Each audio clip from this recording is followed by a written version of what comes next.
वो एक अजीब सी रात थी। मुझे समझ नहीं आ रहा था मैं क्या करूं, क्या ना करूं। शादी की पहली रात थी और दुल्हन बनी बैठी। मेरी बीवी ने कहा कि खबरदार मुझे हाथ मत लगाना, मैं किसी और से मोहब्बत करती हूं। ये जबरदस्ती की शादी हुई है और याद रखो, तुम कुछ भी कर लो, मेरी मोहब्बत ना हासिल कर पाओगे, ना मैं तुम्हें चाहूंगी। इसकी आंखों में आंसू थे। मैं हैरान और परेशान पागलों की तरह इसे देखने लगा और सोचने लगा कि ये क्या हो गया है। जब कुछ समझ ना आया तो उठा और वजू किया और नमाज के लिए चला गया और अपने अल्लाह से जिक्र किया कि या रब्बा, ये कैसा इम्तिहान है। मुझे डर था, बहुत ज्यादा डर, मुआशरे का डर, खानदान वालों का डर। मैं एक मिडिल क्लास फैमिली से ताल्लुक रखता हूं और ऐसी ऊंच नीच पर हमारे यहां इज्जत का जुलूस निकल जाता है। मुख्तलिफ सोचें आ जा रही थी। अगर ये सुबह घर गई और वापस ना आई तो मेरी इज्जत का क्या होगा। क्या पता ये अपने घर में यही ना कह दे कि ये नामर्द है, इससे शादी खत्म करवाओ। एक बार तो सोचा कि जबरदस्ती करता हूं, गुनाह नहीं, मेरे निकाह में है, मगर मेरा दिल नहीं माना। मैंने इससे बात करना चाही, मगर मुझे गवारा ना हुआ कि मैं इस औरत की मिन्नत करूं जिसने मुझे यूं ठुकरा दिया। अगर इसे किसी और से मोहब्बत थी तो निकाह के लिए हाँ ही ना करती या मुझे ही बता देती, मैं इसी से खुद रिश्ता खत्म कर देता। बात शादी तक बढ़ती ही ना, मेरी जिंदगी बर्बाद तो ना होती। मैं मुतवस्सित तबके से ताल्लुक रखने वाला आदमी शादी पर सारी जमा पूंजी लगा चुका था। खैर, सुबह वो अपने घर चली गई, कोई बात नहीं हुई। 3 दिन तक कोई हलचल नहीं हुई। 3 दिन बाद इसकी अम्मी की कॉल आई कि बेटा तुम आए नहीं अपनी दुल्हन को लेने। तो मैं लेने चला गया। मैंने वहां भी कोई बात नहीं की। हम वापस घर आ गए। मेरी बीवी मेरे सामने तो नहीं, अलबत्ता बाहर जाकर या घर की छत पर जाकर हर रात को फोन पर किसी से बातें करती थी। मैंने इससे पूछा तक नहीं कि वो किससे बातें करती है, कौन है वो। बस एक बार पूछा था कि इसे तलाक चाहिए। इसने कहा नहीं। इसका फोन पर जो इश्क था इसका मुझे कोई मतलब नहीं था। 5 माह ऐसे ही गुजर गए। मैं काम से थका हारा रात में घर आता, खाना बाहर से खा आता और जब भी घर आता वो फोन पर ही बातें कर रही होती। एक दिन इसने पूछा, एक बात पूछूं? मैंने कहा पूछ लो। इसने कहा क्या आपको मुझे देखकर तलब नहीं होती?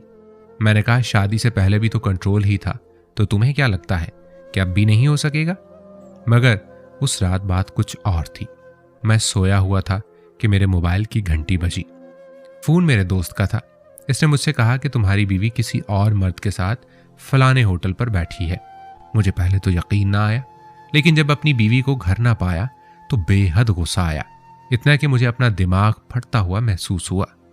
मैंने इसकी इज्जत रखी, किसी को कुछ नहीं बताया, पर इसने मेरी इज्जत ना रखी। मैं होटल की तरफ चल दिया, खुद को पुरसुकून रखा।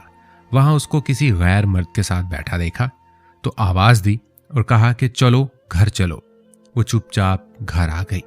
घर लाकर इसे मैंने इंतहाई जोरदार थप्पड़ मारा कि मेरी उंगलियां इसके मुंह पर छप सी गईं और इसको बोला, अब तुम अपने घर दफा हो जाओ, आज से मेरी तरफ से आजाद हो। जब तुम्हें तलाक चाहिए हो तो कह देना, मगर मेरे साथ मेरे घर में तुम हरगिज नहीं रह सकती। वो औरत यानी मेरी बीवी आज भी अपने मेके घर में है। तलाक नहीं मांगी इसने। और हाँ, जिसके इश्क में वो पागल थी, इसने इसको अपनाया ही नहीं और अपना मतलब निकाल कर भाग गया। एक दिन रोते हुए इसकी कॉल आई थी कि मुझे अपने नाम से महरूम ना करना, बस भले ही मुझे अपने पास जगह ना दो, लेकिन तलाक मत देना, बस एक आखिरी ख्वाहिश पूरी कर दो। मैंने इसकी आखिरी ख्वाहिश का एहतराम किया, इसको तलाक नहीं दी।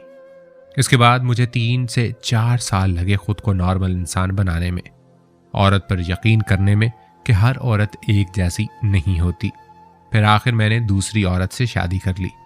अब अल्हम्दुलिल्लाह मेरे 3 बच्चे हैं। मेरी ये दूसरी वाली बीवी बहुत ही नेक निकली।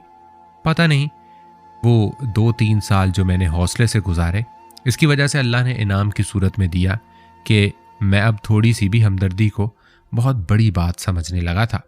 मैं ज़रा सा भी परेशान हो जाऊं तो मेरी बीवी की नींदें उड़ जाती हैं। इसको मुझसे इश्क की हद तक प्यार है और बे इंतहा इश्क।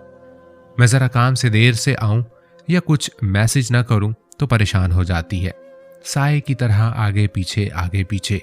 बाज दफा तो मैं झुंझला सा जाता हूं और इससे झगड़ पड़ता हूं कि अल्लाह की बंदी, मैं दूध पीता बच्चा नहीं। एक वो पहली औरत और एक ये औरत, मैं तो वही था, वही हूं।